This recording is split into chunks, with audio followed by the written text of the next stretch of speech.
All right, welcome back to the Rio podcast, Tewatohnhi'saktha's podcast. Today is January 11th. This is our second episode, and today we're going to be talking about workforce development services with our guest, Emily Rice, who is the Workforce Development Counseling Services Manager. Also, my name is Emmitt Hamelin. I'm your host. Well, there we go. All right, Emily.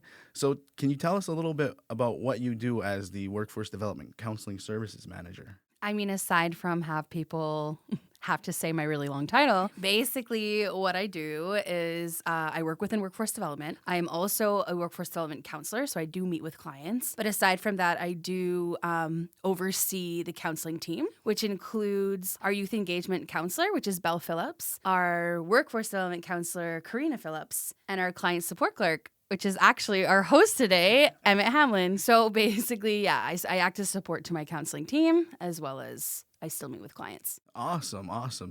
So can you tell us a little bit about what type of services workforce development offers? So, I mean, we do offer a wide range of services and programming for the community. One of our big ones is we do provide funding for vocational training. So similar to, how the Ed Center provides funding for post-secondary, we provide funding in terms of we'll pay for tuition, equipment, material supplies, and monthly allowances for those who are going to a trade. So, for example, secretarial studies, if they want to become a PAB or nurse's aide, licensed practical nurse, welder, iron worker, you name it, we probably fund it. So aside from that, we do have a lot of like work subsidy programs. So things like our SkillsLink program where people can, youth, this one, SkillsLink is for 30 and under. And it is like to try out a career in a field of their interest. So it's a 6-month work measure that Tewatohnhi'saktha will subsidize. So we do different programs like that. We also have one C1 Jobs Creation Initiative, which is for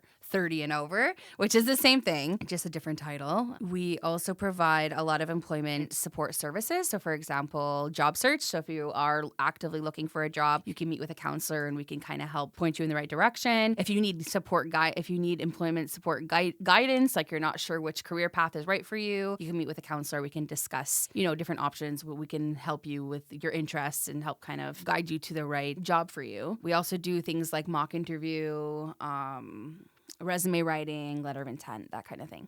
And then we also have our youth sector, which is like we do offer the Kahnawake Summer Student Employment Program and the Mentor Student Intern Program. But yeah, we do offer a lot of different services. Yes, there's just so many.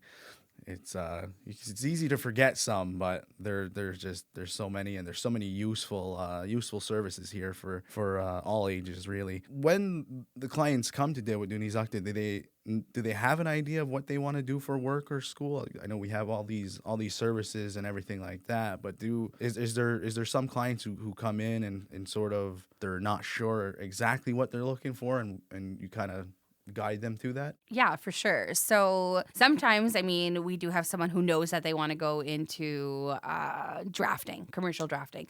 So they'll come in ready. This has been a dream of theirs and they're all set and they want to go. So we have those clients. We also have clients who are looking for a specific job and we can help match them, things like that. But then we do have clients who come up here who just really need the support and guidance to figure out what they want to do next. So whether that they come in and they're not really sure why they're there. And then after a discussion with them, we kind of figure out, okay, maybe school is something that I want to go to. Maybe I do want to try one of these employment programs, or maybe I do want to find a new job. So really what we do is we have a discussion, we connect with our clients, and we kind of help them figure out what they want to do next. Okay, cool. There are services for all ages, but is there like I guess an average age of the clients that come in? Like, do you see more youth or do you see more over 30?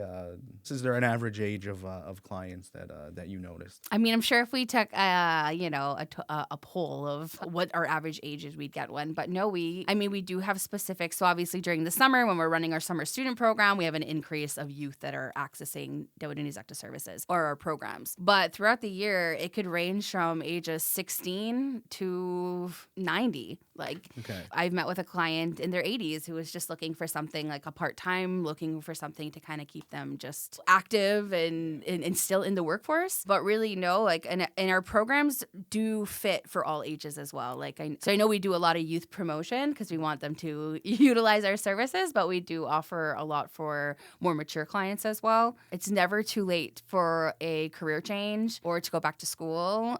So we're really just here to support the community regardless of their age. Okay, nice. Wow. That's awesome to hear, because there's a bit of hesitance with like some youth and then some who are older, if you will. So it's good to hear that don't be shy to access some of the services here at Tewatohnhi'saktha, because it's they're very helpful, and we have a really good team of counselors here, and they're gonna go above and beyond to help you find what you need and what you're looking for. So for example, like I'm interested in the employment support services you guys offer. Is there any way, can you elaborate a little bit on that? Yeah, for sure. So, I mean, aside from job search, so you can come in, again, make an appointment with a counselor. You'll meet with them. You can discuss your interests and field of interest. Where do you see yourself working? You'll discuss your type of skill sets and which jobs like pique your interest. So we have different tools. The Tewatohnhi'saktha website for job postings in and around the community is a really great tool, a really great reference that a lot of the counselors use. Many of our clients want to work within the community, so it's definitely a good tool. We have different pages like on Facebook that people post jobs that they don't want to post to the website.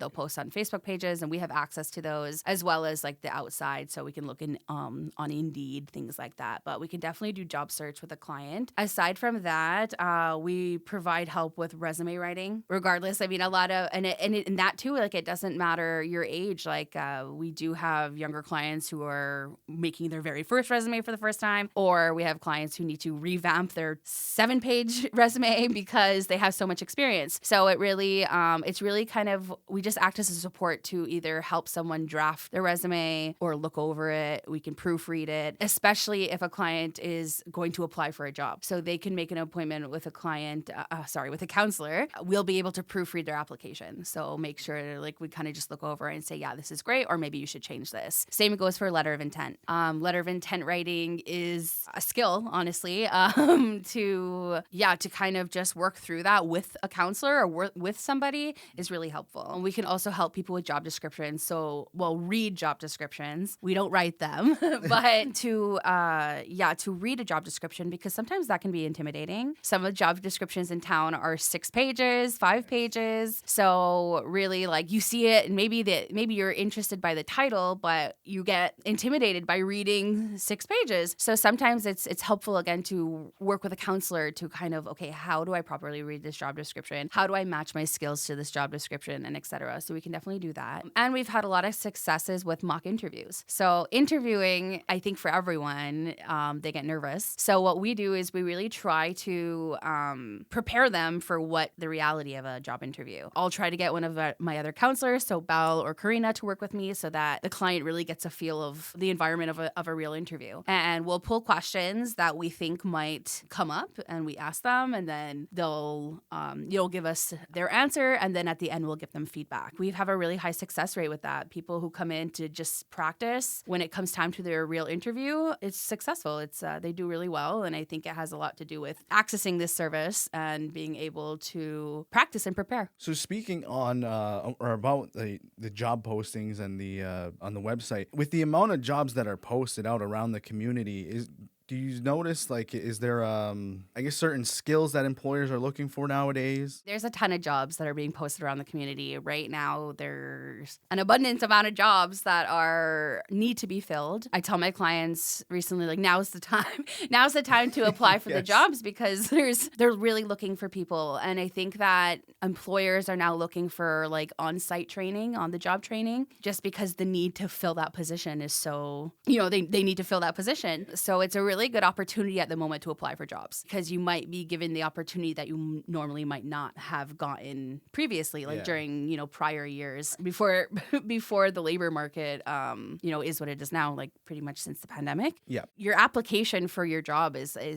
so having a good resume, having a nice letter of intent, and preparing for your interview is something. So somebody who comes to their interview prepared, I would say, is something that employers are looking for. Aside from that, there's a ton of administrative assistance is definitely in demand at the moment. It's posted pretty much constantly on the DEWA website. So those type of skills, basic office skills, so learning, knowing how to work Outlook or emails, Microsoft Word, Excel, like little things like, not little, they're challenging and you have to learn how to use them, but still things like that. How to conduct yourself properly, like interpersonal skills, so being able to communicate, different things like that I've noticed. I like that you mentioned the resume writing and letter of intent, how important they are, because a lot of people focus on sort of the skills that are within the job when sometimes like your resume, your letter of intent, and your interview, they go such a long way. So I think that those are very important to mention, and something that some people may overlook just because you're so focused on like the job description. As for I know like with workforce development and the counselors, there's always different events that you attend, career fairs. There's always some outreach at like Tewatohnhi'saktha and different things like that. So I guess moving forward, is there any events planned in the near future that people, potential clients, could look forward to? For sure. So we do try to do a lot of outreach events just to get ourselves out there, to go to clients, so go to where community members are. That way they can approach us, see our faces, get familiar with us. That way it's easier to connect. We are going to be at the KSS Career Fair, which I believe is February 1st, 2024. Belle Phillips, who is our youth engagement counselor, is helping coordinate that along with KSS and the Education Center. So we will be there to talk to, again, the high school students. But we also are planning in the spring to do a workshop series on honing your skills. So we're going to do how to properly read a job description and take away that fear of or intimidation of looking at a job description that's a few pages long. And how do I match my skills to these? How do I come up with experiences? Or how do I look at a job description and see, okay, I can do this, and this really well, but maybe I need to improve on this, and this. We're also doing a letter of intent workshop, which isn't just your basic, okay, this is your introduction, this is your body, Yeah. But really what we've noticed with a lot of our clients is sometimes it's difficult to say good things about yourself and to sell yourself. And I mean, culturally, we are humble people, so that is a little bit difficult for us to do, naturally. But it is important when applying for a job, because you need to have the confidence to do the job well. But really just kind of destigmatizing that it's okay for me to sell myself. It's okay for me to talk or write good things about myself, because it is difficult for a lot of people to do. But it is important and necessary when applying for a job and kind of preparing for your future. So we're definitely doing that, and not just specific to jobs, like applying for jobs, but also if a lot of students need to write a letter for certain programs, which also includes saying really nice things about yourself. So we're hoping that that's successful. And then we're going to do an interview workshop as well. So again, how to answer your questions, how to come up with scenarios that may have happened in a previous job, and how to bring that forward in a job, in an interview. That's the 3 we're going to start with the workshop series. So again, just to recap, a letter of intent writing workshop, how to read a job description workshop, as well as and how to prepare for an interview. Okay, nice. That sounds like it's going to be a busy, some busy events there, as well as the career fair. You have something to look forward to with that. Come out and see some friendly faces and get yourself ready for that job you're going to be applying to. We're closing in on our time here. So just to wrap things up, what does a person need to do to get an appointment with a counselor? And can you explain that process a little bit for me, please? For sure. So you would just call DEWA and harass Emmitt.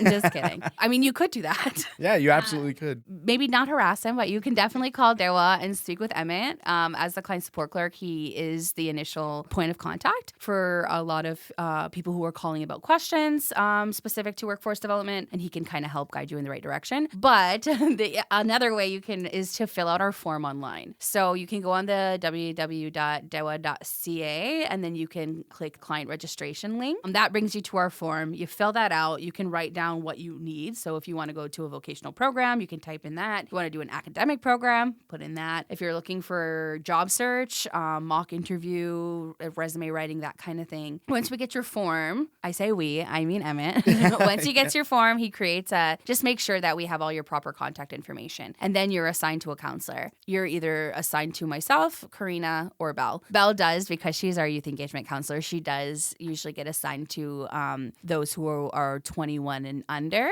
And then Karina and I, CLE. The more mature clients, I guess. But really, it's really just that simple. Fill out a form, tell us what you need, and we'll give you a call and set up an appointment. Yeah, there you go. It's as simple as that. And please call, ask me questions. I'm always willing to answer. That looks like all the time we have today. Thank you for coming on, Emily. I think you really covered everything here. So thank you for coming on. Yeah, thanks for having me. That is the conclusion of episode 2 of Tewatohnhi'saktha's podcast. This has been Emmitt Hamelin. Thank you for listening.